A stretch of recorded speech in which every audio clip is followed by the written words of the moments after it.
Hi bro. අද video එක Windows 10 පාවිච්චි කරන security update සහිතව තව අවුරුද්දක් දක්වා පාවිච්චි කරන්න කැමති ඔයාලට මේ වැඩේට ඔයාගේ PC එකේ genuine Windows සහ Microsoft account එකක් තියෙන්න ඕනි. මේ පහසුකම free අරගන්න අවස්ථාව තියෙන්නේ අද විතරයි. ඒ කියන්නේ ඔක්තෝබර් 14න් පස්සේ මේ පහසුකම ගන්නවා නම් ඔයා ගෙවීමක් කරන්න ඕනි $30ක. ආසන්න වශයෙන් ලංකාවේ මුදලින් රුපියල් 9042ක මුදලක්. ඒ නිසා Windows පාවිච්චි කරන ඔයාගේ යාළුවන්වත් දැනුවත් කරන්න මේක share කරන්න. එහෙනම් වැඩේට බහිමු. මුලින්ම ඔයා මේ විදිහට settings වලට ගිහින් update and security යටතේ තියෙන Windows update වලට යන්න. එතනට ගියාම මේ වගේ window එකක් එයි.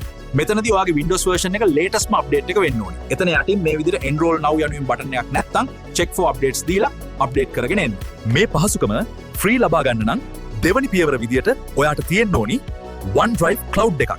අපේ settings ටික OneDrive cloud එකට backup කරන්න ඕනි. 5GB storage එකක් හම්බෙනවා. ඒත් storage එක මදි නම් ඔයාට සිද්ධ වෙනවා මුදලක් ගෙවලා upgrade කරගන්න. මෙතනදී ඔයා ආයෙමත් settings වල accounts යටතේ තියෙන Windows backup එකට ගිහින් මේ විදිහට ටික් ටික දාන්න. ඊට පස්සේ settings වල update and security යටතේ තියෙන Windows update වලට ගිහින් enroll now click කරන්න. මේ විදිහට dialog box එකක් එයි. ඒකෙන් next ලබා දෙන්න. ඔයාට enroll now කියලා ඇවිත් නැත්නම් ආයෙත් Windows update කරලා බලන්න. මෙතන සඳහන් කරලා තියෙන්නේ ලබන අවුරුද්දේ ඔක්තෝබර් 13 වෙනකන් මට security updates ලැබෙනවා කියලා. විශේෂයෙන් මතක් කරන්න ඕනි මේ වැඩේට මම විස්තර ටික ලබා ගත්තේ ලක්ෂාන් වීරසිංහ සහෝදරයාගේ post එකෙන්. මේ වීඩියෝ එක කරන්න පරක්කු වුණා. ඔබලට තේරෙනවනේ මේ වගේ තියෙන අමාරුව. එහෙනම් මගේ Lion fans ලට ජය වේවා.